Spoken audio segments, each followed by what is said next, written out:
कि कन्हैया तुम मुझे छोड़ करके चले गए थे।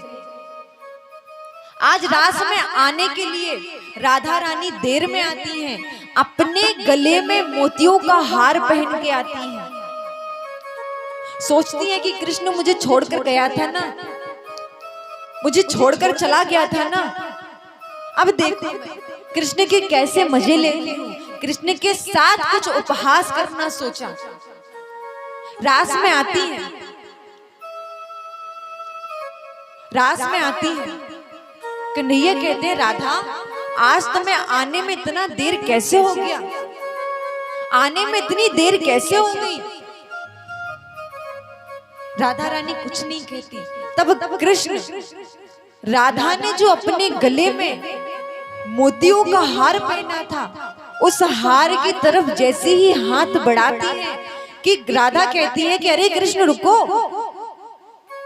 तुम जानते हो ये मोतियों का हार है, यदि ये टूट गया तो तुम इसका मोल नहीं चुका पाओगे। मोतियों का हार है, यदि टूट गया, यदि ये गिर गया तो इसका मोल तुम नहीं चुका पाओगे। कन्हैया कुछ नहीं कहते। राधा रानी सोचती है मेरी बातों का कोई प्रभाव नहीं पड़ा। तब कहते हैं कि कन्हैया कृष्ण यदि नंद बाबा और मैया यशोदा स्वयं बिक जाएंगे तब भी इसका मोल नहीं चुका पाएंगे। ये बात कन्हैया को बड़ी बुरी लगी। वहां से बिना कुछ कहे, बिना रास किए वहां से वापस आते हैं। कई दिनों तक रास नहीं होता, कई दिनों तक कृष्ण रास करने नहीं आते। तो राधा रानी क्रोध में आकर के अपने कक्ष में आज उदास बैठी हैं, रोती हैं, किसी से कुछ नहीं कह रही, चुपचाप बैठी हैं। यहाँ पर बृषभान जी कहते हैं कि राधा आजकल बड़ी ही खोई खोई रहती है, किसी से बात नहीं करती, किसी से कुछ कहती नहीं है, यदि कुछ कहो तो रोने लगती है। तभी वहां पर नारद जी आते हैं। नारद जी से पूछते हैं कि ना जाने राधा को क्या हुआ, किसी से बात नहीं करती, यदि कुछ कहो तो रोने लग जाती है, क्या बात है। तब नारद जी कहते हैं यदि लड़की अकेले रहने लगे, अकेले बैठने लगे, मन में मुस्कुराने लगे, घर के कार्य करने लगे, समझ लेना कि लड़की विवाह योग्य हो चुकी है। और यदि लड़के शराब पीना प्रारंभ कर दें, गलत कार्य पर चले जाएं, तो हम लोग कहते हैं ना कि विवाह कर दो सुधर जाएगा। तो नारद जी कहते हैं कि यदि राधा ऐसे कार्य कर रही है तो आप समझ लेना कि राधा विवाह योग्य हो चुकी है। बृषभान जी कहते हैं कि विवाह के लिए कोई सुंदर वर भी तो होना चाहिए, किसके साथ करूं। तब नारद जी कहते हैं कि है ना नंद बाबा का छोरा कृष्ण, हम माना कि थोड़ा चोर है, नटखट है, चोरी करता है, लेकिन विवाह के बाद सुधर जाएगा।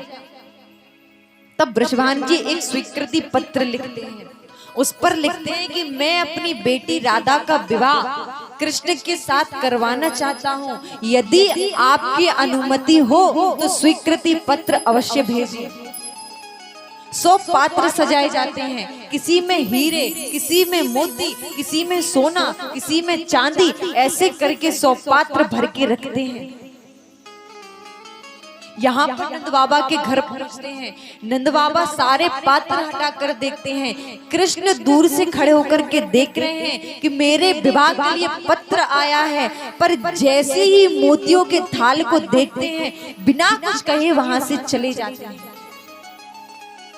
एक मुट्ठी उस हीरे में से एक मुट्ठी ले जाकर के बाहर जाते हैं। नंद बाबा पूछते हैं कि इन थालों को किसने छुआ था। सैनिक कहते हैं कृष्ण और बलराम आए थे। नंद बाबा कहते हैं कन्हैया क्या तुमने इस थाल में से मोती उठाए हैं। कन्हैया कहते हैं हाँ, इस पात्र में से मैंने मोती उठाए हैं। नंद बाबा कहते हैं क्या बात है, आज चोर तो बड़ी सीधी तरीके से मान गया, लेकिन मोतियों की तुम्हें जरूरत क्या पड़ी। तब कन्हैया कहते हैं बाबा मेरे साथ चलो। बाहर बगीचे में जाकर के देखते हैं तो जैसे अंगूर के गुच्छे लटकते हैं, इसी प्रकार मोतियों के एक नहीं करोड़ों पेड़ों पर मोतियों के गुच्छे लटके हुए हैं। कन्हैया कहते हैं एक नहीं दो नहीं 100 पात्र पूरे हीरो से भर के भेजो राधा के यहाँ पर, 100 पात्र भर के भेजो राधा के यहाँ पर राधा रानी प्रसन्न हो रही हैं कि कन्हैया के यहाँ से स्वीकृति पत्र आया है। पर जैसे ही पात्र हटा करके देखती हैं 100 के 100 पात्र मोतियों से भरे हैं। ये देख करके राधा रानी रोने लगती हैं, सोचती हैं कि कृष्ण मुझे नीचा दिखाना चाह रहा है, कन्हैया मुझे नीचा दिखाना चाह रहा है, इसीलिए 100 पात्र मोतियों से भर के भेजे हैं। अब तो किसी से बात ना करें, रोए जाएं, कुछ ना कहें। तब वृषभान जी ऐलान करवाते हैं कि जिस किसी ने भी राधा के चेहरे पर मुस्कान ला दी उसको मुंह मांगा इनाम मिलेगा। ये ऐलान कृष्ण को पता लगता है कि राधा उदास है, किसी से बात नहीं कर रही, रो रही है। तब कन्हैया सोचते हैं कि क्या करूं, राधा को मना नहीं जाऊं। फिर सोचते हैं यदि ऐसे जाऊंगा तो राधा सोचेगी कि मैं इसकी बातों में आकर के उदास है तो मैं मनाने आया। तब भगवान मनहारी का वेश बनाते हैं। मनहारी का वेश बनाया, श्याम चूड़ी बेचने आया। मनहारी का वेश बनाया, श्याम चूड़ी छलिया का वेश बनाया, श्याम चूड़ी बेचने आया। ओ छलिया का वेश बनाया, श्याम चूड़ी बेचने आया।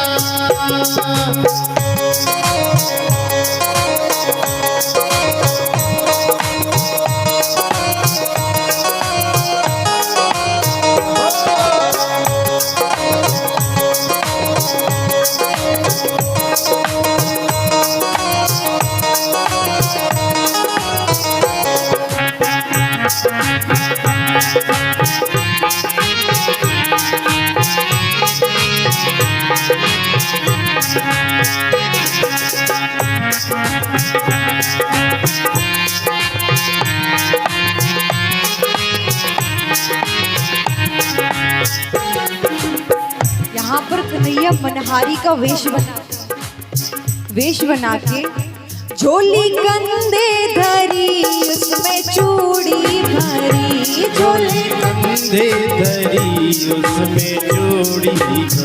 ओ झोली कांधे धरी, उसमें चूड़ी भरी। झोली कांधे धरी, उसमें चूड़ी भरी। गलियों में शोर मचाया, श्याम चूड़ी बेचने आया।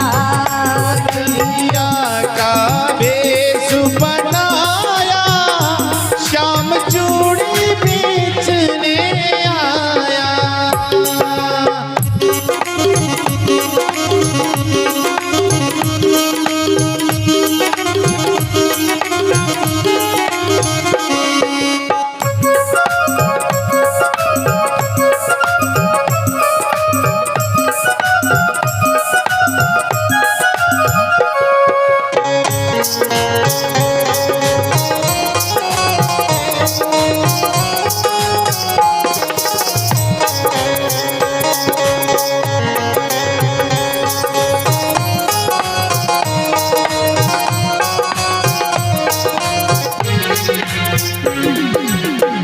राधा रानी तक आवाज पहुंचती है तो मन में सोचती है कि जरूर ये आवाज जानी पहचानी लग रही है। जैसे ही अपनी सहेली को भेजती हैं तो राधा ने सुनी ललिता से कही। राधा ने सुनी ललिता से कही। हो राधा ने सुनी ललिता से कही। राधा ने सुनी ललिता से कही। मोहन को तुरंत बुलाया, श्याम चूड़ी बेचने आया। छलिया का वेश बनाया, श्याम चूड़ी बेचने आया। मनिहारी का वेश बनाया, श्याम चूड़ी बेचने आया।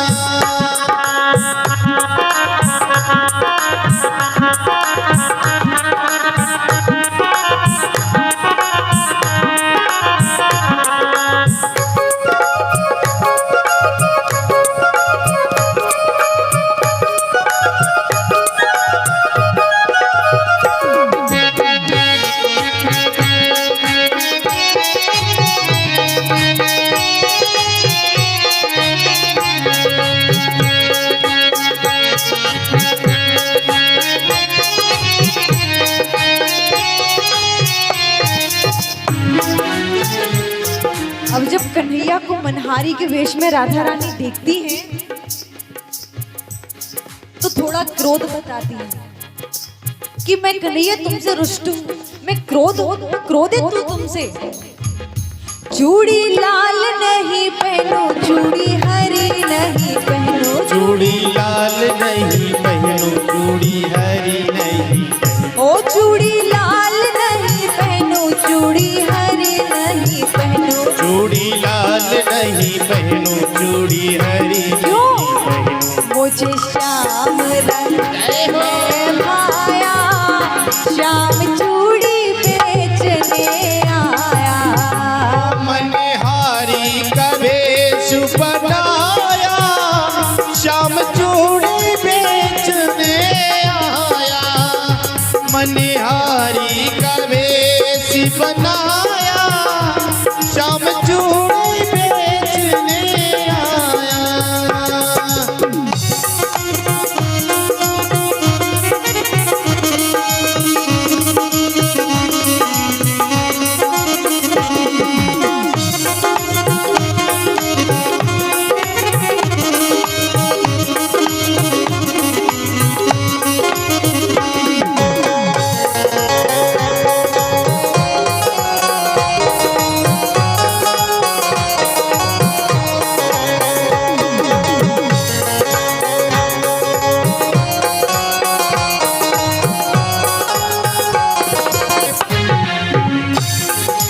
जब राधा रानी कन्हैया के इस रूप को देखती है तो उनको देख करके मुस्कुराने लगती है।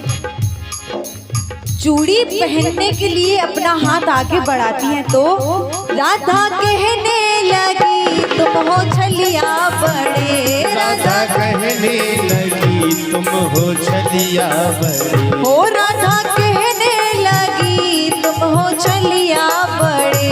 राधा कहने लगी तुम हो छलिया बड़े। धीरे से हाथ दबाया, श्याम चूड़ी बेचने आया। छलिया का वेश बनाया, श्याम चूड़ी बेचने आया। ओ छलिया का वेश बनाया, श्याम चूड़ी बेचने आया।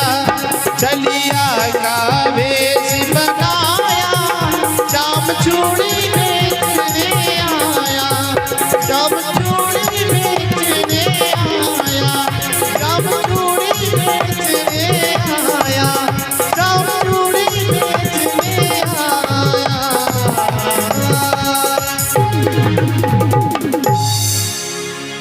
मनहारी का वेश बनाया, श्याम चूड़ी बेचने आया।